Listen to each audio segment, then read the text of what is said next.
Caden Consultores, líder en consultoría empresarial y actualización profesional. Y bueno, pues vamos a comenzar. Decía que las disposiciones fiscales, bueno, no sufrieron mayores modificaciones. Bueno, hay conceptos que tenemos que revisar cada año porque hay conceptos que se mantienen respecto de estímulos fiscales, respecto de beneficios, y normalmente ese tipo de conceptos ahora se contemplan en la Ley de Ingresos de la Federación. Entonces, esta Ley de Ingresos de la Federación para 2016, si lo planteáramos en un esquema de comprensión de su alcance, podríamos decir que la Ley de Ingresos, a diferencia de las otras disposiciones fiscales, sí tiene una vigencia temporal. Cuando hablamos de la Ley de Impuesto sobre la Renta, cuando hablamos de la Ley de IVA o de la Ley del IEPS, no podríamos hacer referencia a que son leyes que tengan vigencia de un año. Son leyes que en tanto no se decida lo contrario, siguen vigentes. Sin embargo, la ley que les da origen a todas estas disposiciones fiscales es la Ley de Ingresos. La Ley de Ingresos sí tiene una vigencia anual y de hecho del planteamiento que se hace en la Ley de Ingresos depende la continuidad o la desaparición de algunas disposiciones fiscales. Y bueno, la Ley de Ingresos para 2016 plantea, si hiciéramos un comparativo respecto de lo que pasó el año anterior, vamos a revisar nada más esta parte tributaria, plantea diferencias entre los impuestos, que además nos da una idea de la expectativa que tiene la autoridad recaudadora para el próximo año. Y si nos damos cuenta, de 2015 a 2016 se espera que haya un crecimiento del impuesto de la renta del 18%. ¿Por qué va a aumentar el impuesto de la renta si no aumentan las tasas, si no aumentan los montos a cobrar? Bueno, pues básicamente, y eso es lo que se estima, la actividad fiscalizadora de las autoridades va a ser mucho más amplia que en otros ejercicios. De hecho, así lo planteó el secretario de Hacienda, el jefe del SAT. Han dicho, la recaudación se va a incrementar, no tanto porque se aumenten los impuestos, sino porque vamos a ser más certeros en la fiscalización que hagamos de los contribuyentes. Ya no va a haber tantas auditorías que no resulten en ningún monto a pagar. Hoy con las revisiones electrónicas, con los nuevos esquemas de fiscalización, se espera un incremento del impuesto de la renta. Bueno, aquí está planteado 20% más. Lo cual no ocurre respecto del IVA. ¿Por qué? Porque del IVA ya hay esquemas de fiscalización que permiten que se tenga control al IVA de mucho tiempo atrás, las declaraciones informativas de operaciones con terceros, el manejo de las cuentas bancarias, etcétera, etcétera. Bueno, pues del IVA esperamos nada más un 5% de incremento, tampoco se modificó la tasa. Y donde sí vemos importantes modificaciones es en la parte del IEPS. En la parte del IEPS porque sobre todo esos incrementos a determinados sectores que ahora se van a gravar, la incorporación de la iniciativa privada al sector energético, eso va a traer como consecuencia que se genere más IEPS. Y bueno, aquí se ve reflejado. Si nos damos cuenta, y para medir la importancia del IEPS a partir de este ejercicio, el incremento que tiene el IEPS en dinero es casi el mismo que tiene impuesto sobre la renta. Y porcentualmente, bueno, aumenta casi un 120% la percepción que se espera por materia del IEPS. Entonces el IEPS se va a volver un impuesto interesante porque en cualquier tienda, la menor que conozcamos por los alimentos con alto contenido calórico y por este tipo de conceptos, se paga IEPS. Entonces el IEPS para nosotros que nos dedicamos al ámbito de lo fiscal va a comenzar a ser un impuesto importante, ¿no? Y muchas veces no atendemos el IEPS, conocemos el IVA, no sabemos su mecánica perfectamente, renta igualmente, pero la parte del IEPS que tiene sus particularidades a veces lo dejamos de lado y va a ser un sector interesante. Cualquier contribuyente menor tiene obligación de pagar IEPS. Con los decretos del régimen de incorporación fiscal, bueno, pues aquí es un buen sector de trabajo, ¿no? Atender el IEPS y empezar a trabajar y a estudiar este concepto. En el artículo 8 de la Ley de Ingresos, los otros artículos hablan de la aplicación de los ingresos, de dónde se va a obtener, de la capacidad de endeudamiento del Distrito Federal, pero este artículo, que además es recurrente ya en la Ley de Ingresos, el artículo 8, establece cuál es la tasa máxima de recargos por prórroga. ¿Cuáles son los tipos de recargos que ustedes conocen, que se acuerden de ellos en materia fiscal? Recargos por prórroga, ¿y cuáles son los otros que? Por mora, ¿no? ¿Cuándo hablamos de que son por prórroga? ¿Cuándo diríamos un recargo es por prórroga? Cuando tienes un convenio. Tienes un convenio por la autoridad para pago en parcialidades o pagos diferidos. Yo llego a convenir con la autoridad y dice, entonces la tasa de recargos que te doy es del 0.75%. Pero si los recargos fueran por mora, establece el mismo artículo 8, cuando los recargos son por mora, entonces lo que se tiene que pagar de recargos, ¿cuándo hablamos de recargos por mora? Cuando hay incumplimiento. Cuando hay incumplimiento, en otro también hay incumplimiento. Pero la diferencia cuando es por mora es que yo me lo tomé por la libre. O sea, simplemente dejé de pagar. Entonces dice la Ley de Ingresos que la tasa de recargos por mora es la misma tasa de recargos por prórroga adicionada con el 50% de la misma tasa. Entonces es el 0.75 más el 0.375. ¿Cuánto nos daría 0.75 más 0.375?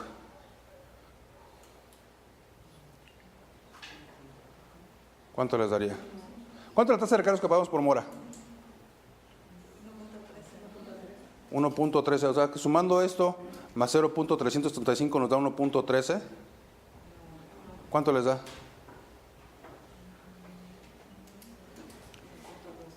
¿Mandé? No, pues es 0.375, aquí le ponen 3, 7, 5. ¿Cuánto les daría? 1.125. 1.125.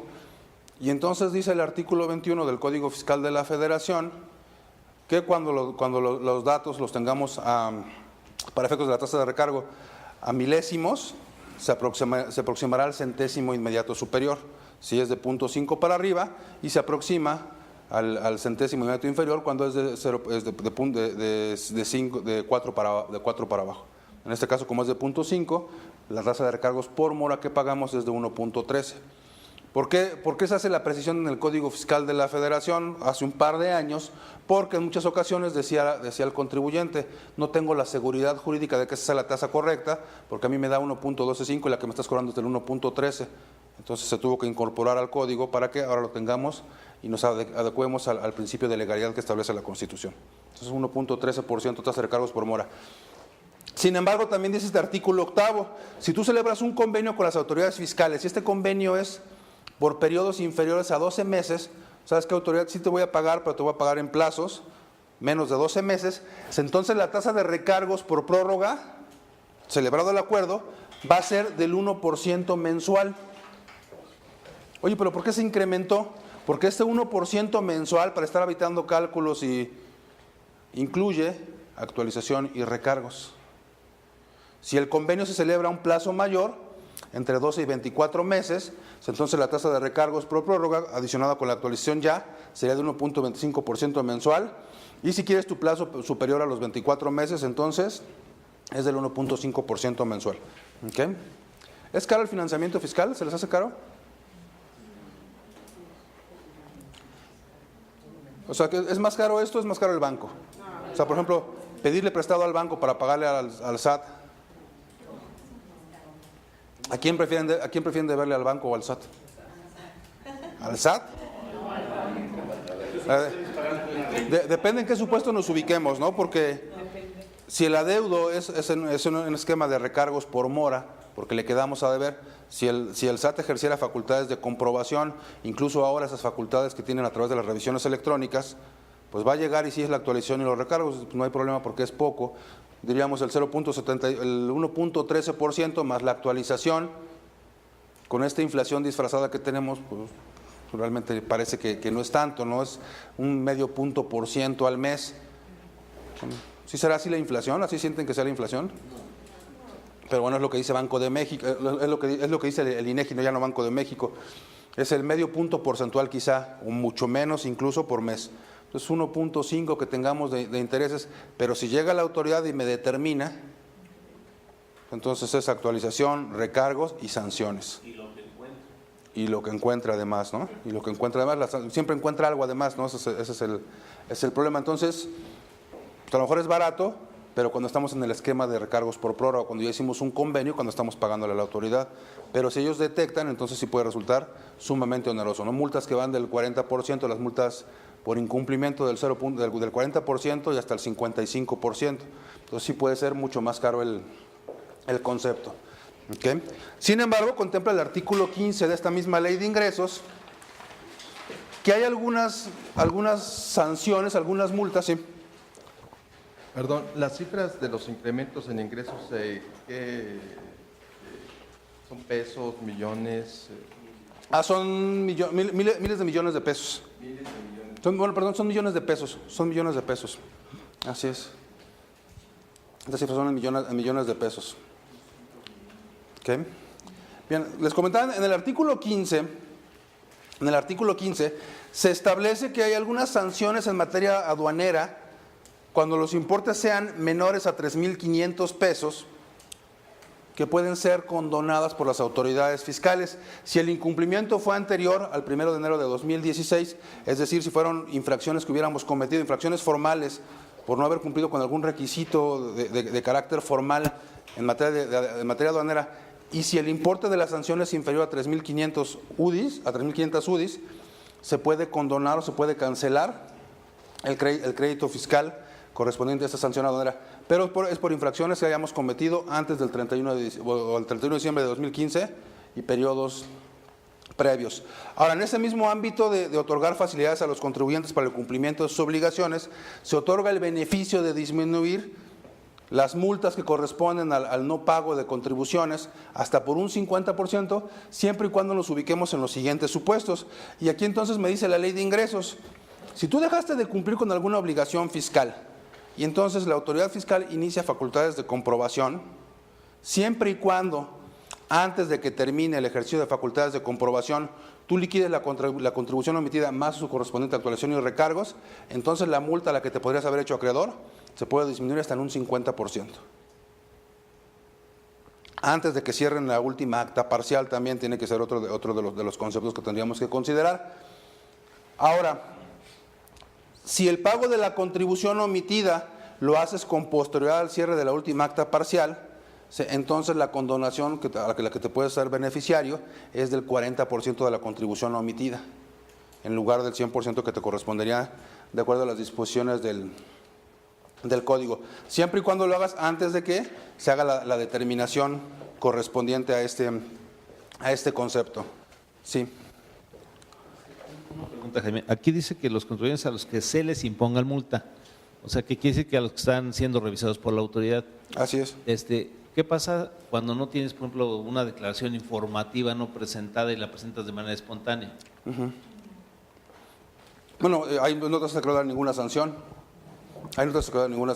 Sí, establece el artículo 73 del Código que cuando el cumplimiento de las obligaciones fiscales se haga de forma espontánea, y se entiende por espontáneo aquella presentación que se hace antes del requerimiento de la autoridad, entonces no te haces acreedor a ninguna sanción, que es el concepto genérico que se maneja en estos casos.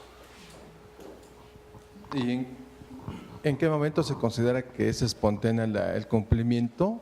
El 73 del Código es lo que establece.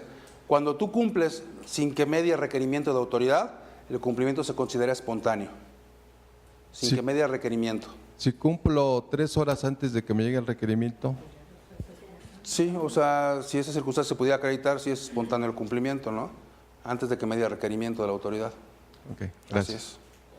Sí, ¿a poco tan exacto? Sí, hay veces que llega el citatorio, cumplimos y la presentación se considera espontánea, ¿no? Perdón, una pregunta. Regularmente te llega un citatorio y al día siguiente ya te llega el requerimiento.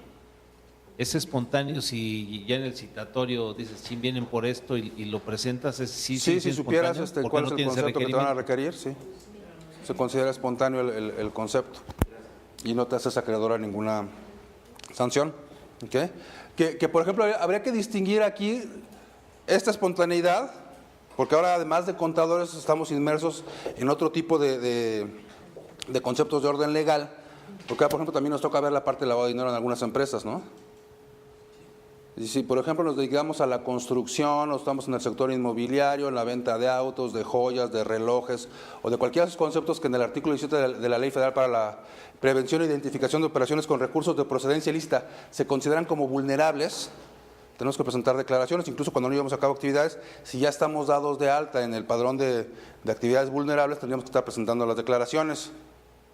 Y ahí el concepto de espontaneidad es distinto, porque ahí establece la ley. Espontáneo significa que tú presentes después del plazo que te corresponde, presentes y entonces te des cuenta de que como fue espontáneo, no te has acreedor a ninguna sanción, le notificas a la autoridad: ¿sabes qué, autoridad? Presenté mi declaración de forma espontánea, pero extemporánea.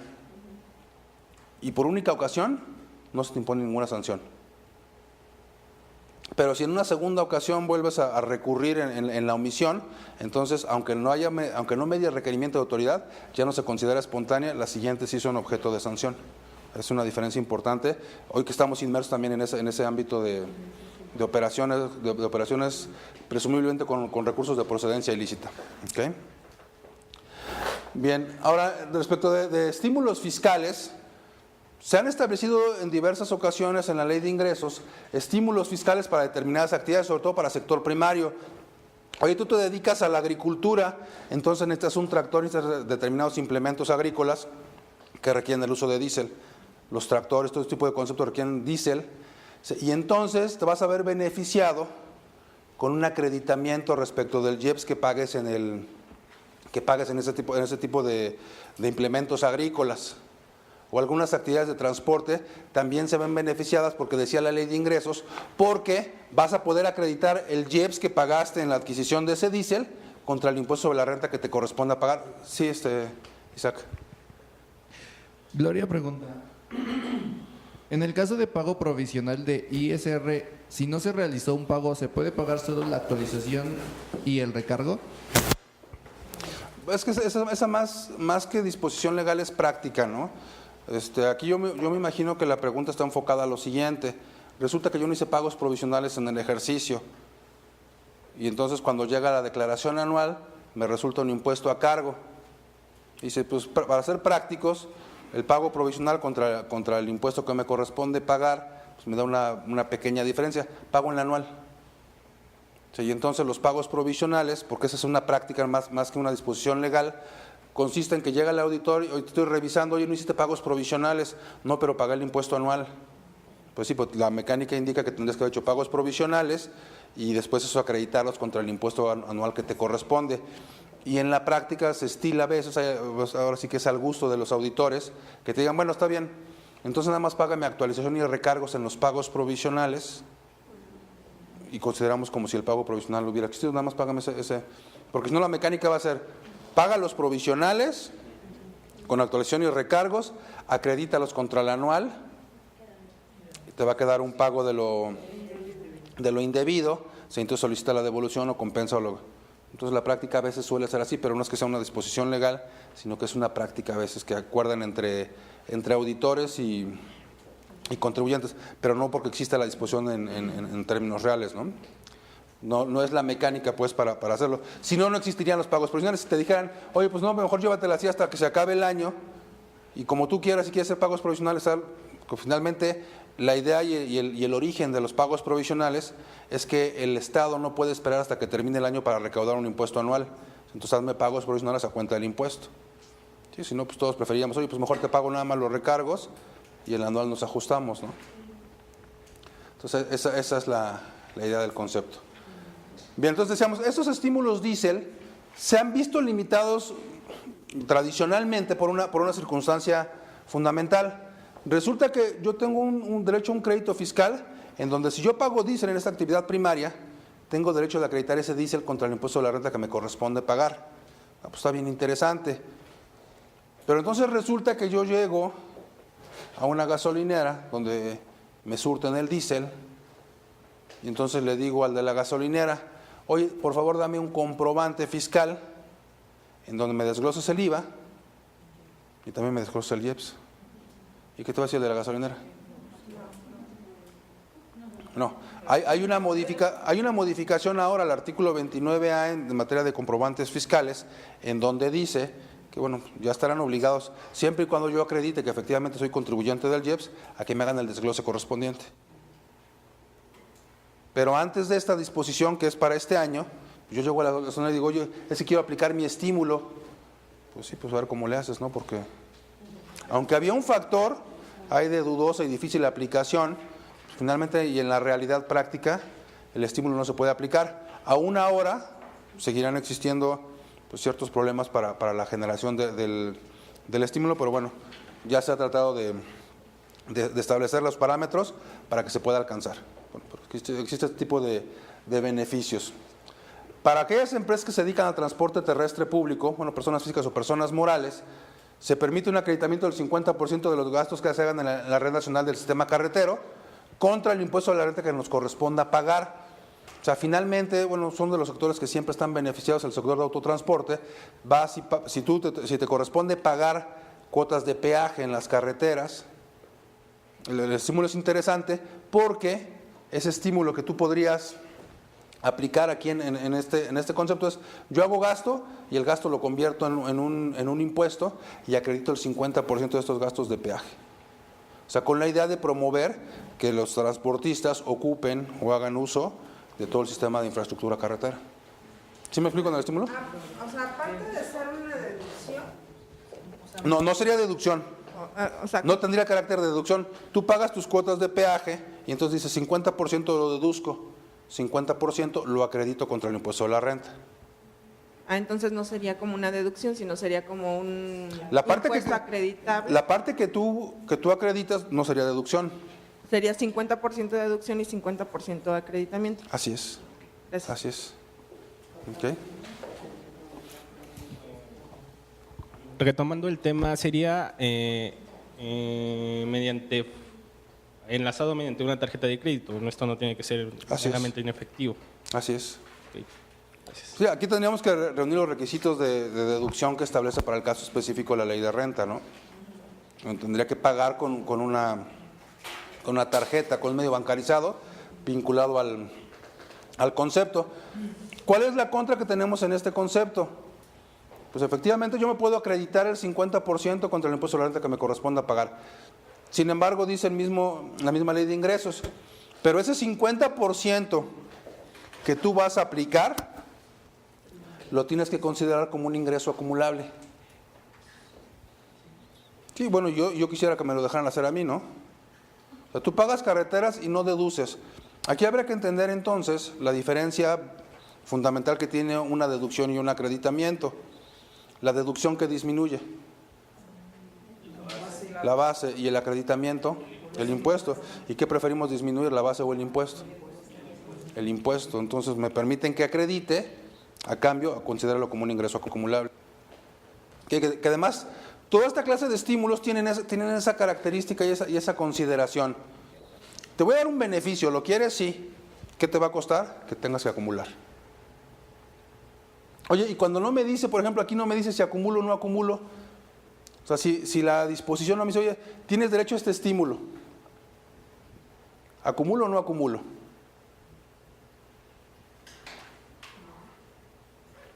Aquí hay un criterio interno del SAT que dice que si la disposición no dice, acumula. Es el criterio del SAT. Hay una interpretación judicial que dice que considerando que los beneficios fiscales que otorgan las autoridades, que otorgan los legisladores, deben apegarse al principio de legalidad que establece la Constitución. Para que el concepto fuera acumulable, específicamente la ley te tendría que decir que lo es. Cuando no lo dice, en función de ese derecho humano, ese principio pro persona, en donde la interpretación tiene que ser siempre la más favorable a la persona, entonces no tendríamos que acumular ese ingreso. Por ejemplo, aquí sí lo dice, acumulas, pues tengo que acumular. ¿Sí me explico en esa? Cuando no lo diga, el SAT dice acumulas, pero la interpretación judicial dice que no se acumula. Y el criterio que ha adoptado la PRODECON o la recomendación que ha hecho la PRODECON es, apégate a lo que dice el Poder Judicial, porque finalmente la interpretación que hacen los jueces, la interpretación no es la que se le denomina incluso auténtica, es la interpretación real de lo que dice la disposición. Bueno, es la recomendación de la PRODECON, pero sabemos que tendríamos la contingencia con la autoridad. A la autoridad no le gusta, pues evidentemente, ¿no? Eso tendría que ser así. Bien, este estímulo que se reproduce año con año, en algún momento surgió en un decreto, después se pasó a la ley de ingresos, ya tiene 3 años aquí en la ley de ingresos, en donde dice, si tú pagas o tú haces el reparto de utilidades que te obligan tanto la Ley Federal del Trabajo como la Ley del Impuesto sobre la Renta y antes la Constitución, si tú haces ese reparto de utilidades, las utilidades que distribuyes son o no deducibles, las utilidades que distribuimos a los trabajadores. No son deducibles. No son deducibles. Específicamente el artículo 28, que precisamente se refiere a los conceptos no deducibles, establece en su fracción 26 que la PTU pagada es un concepto no deducible. Sin embargo, cuando nos remitimos al texto del artículo 9 de la Ley de Renta, el artículo 9 de la Ley de Renta dice que nosotros pagamos impuesto sobre la renta sobre una base que se llama resultado fiscal. Dice, para arribar al resultado fiscal, primero tienes que determinar la utilidad fiscal. Y dice el artículo 9 en la fracción primera, la utilidad fiscal es igual a la disminución que se hace de los ingresos acumulables, primero de las deducciones autorizadas y después de la PTU pagada. O sea, el 28 me dice no es deducible, pero el 9 me dice es disminuible. Bueno, ¿y cuál es la diferencia entre deducible y disminuible? ¿Qué diferencia encontraríamos entre disminuir y deducir? Dice, no lo puedes deducir, pero lo puedes disminuir. ¿Y cuál es la diferencia? ¿Que se lo puedes disminuir al impuesto? ¿Mande? Si afecta al coeficiente de utilidad, porque hay que recordar que en términos del artículo 14 de la ley de renta dice, ¿cómo se calcula el coeficiente de utilidad? Divide tu utilidad fiscal entre cuáles ingresos. No, entre los nominales, que son casi iguales a los acumulables, porque dice el mismo artículo 14, los ingresos nominales son igual a tus ingresos acumulables menos el ajuste anual por inflación. Entonces dice, para determinar el coeficiente de utilidad es utilidad fiscal entre ingresos nominales. ¿Y cómo determina la utilidad fiscal? Ya decíamos en el artículo 9, ingresos acumulables menos deducciones autorizadas menos la PTU pagada. Entonces sí genera que en su caso el coeficiente de utilidad disminuya. El impacto. Pero entonces, ¿cuál es la diferencia entre deducir o disminuir la PTU? Lo que el 28 ya me dijo es no deducible, pero el 9 me dijo, pero es disminuible. ¿Qué hago con las deducciones respecto a los ingresos? Los resto, ¿no? ¿Y la PTU? Pues también la resto. Las dos las resto, pero ¿cuál es la diferencia entonces? La diferencia por la cual se ha hecho esta diferencia conceptual entre la PTU y las demás deducciones es la siguiente. Para determinar la base de la PTU, yo me remito al mismo artículo 9 y digo, para determinar la base de PTU son ingresos acumulables menos deducciones autorizadas, punto. No le resto la PTU, ¿por qué? Porque si yo restara la PTU para determinar la base de PTU, por pagarles PTU este año a los trabajadores, el próximo año les pagaría menos. Entonces, para hacer esa diferencia, dijeron la PTU no es deducible para que no lo sea de la base de PTU, pero sí es disminuible para que sí disminuya la base de impuesto sobre la renta. ¿Sí me explico en esa parte? Entonces, disminuye la base de renta. Y precisamente en ese ámbito, cuando yo calculo en un ejercicio mi coeficiente de utilidad para hacer los pagos provisionales, pues es una proporción que se establece entre los ingresos y las deducciones de un ejercicio. Sin embargo, yo sé que en este ejercicio que está corriendo voy a pagar PTU y esa PTU al final del año me va a disminuir la base de impuesto, del impuesto de la renta, que es el resultado fiscal. Entonces lo que me dice este decreto es, si tú ya sabes que pagaste 120,000 y que al final del año lo vas a poder disminuir del resultado fiscal, te permito que de una vez lo hagas en pagos provisionales. ¿Cuándo se paga la PTU? En mayo, en los 60 días posteriores a la presentación de la declaración anual, o sea, más tardar el 30 de mayo. Entonces, ¿en cuántos pagos provisionales, considerando también mayo y hasta diciembre, podría afectar esa PTU el pago de impuesto? O sea, en 8 meses, considerando mayo son 8 meses. Entonces te permito que si, por ejemplo, pagaste PTU de 120, lo divides entre 8 meses y entonces apliques en el pago provisional de mayo 15,000 pesos. Entonces, ¿dónde aplicamos propiamente esta PTU? Pues en el procedimiento que establece el artículo 14 para los pagos provisionales diríamos, ingresos nominales por el coeficiente de utilidad nos va a resultar una utilidad fiscal estimada. Esa utilidad fiscal estimada, ¿qué le podemos disminuir todavía para el pago provisional? Las pérdidas fiscales. Y además de disminuir las pérdidas fiscales, también podríamos disminuirle en mayo 15,000 pesos de PTU en este ejemplo. ¿Estamos de acuerdo? Y luego, igual en junio, ingresos nominales por el coeficiente de utilidad fiscal estimada menos las pérdidas fiscales, menos la PTU pagada, pero ahora correspondiente a 2 periodos. Habría que recordar que los pagos provisionales generan efectos acumulados, ¿no? Ingresos desde el primer día del ejercicio hasta que se presenta el pago provisional. Coeficiente de utilidad, las pérdidas fiscales las que tengamos por amortizar, y después la PTU, donde tendríamos que ir acumulando a cada periodo, 15,000, 30,000, 45,000, 60,000, 75,000 y así sucesivamente. De tal forma que al momento de calcular el impuesto anual, guarde congruencia, apoyado por esta mecánica de aplicación.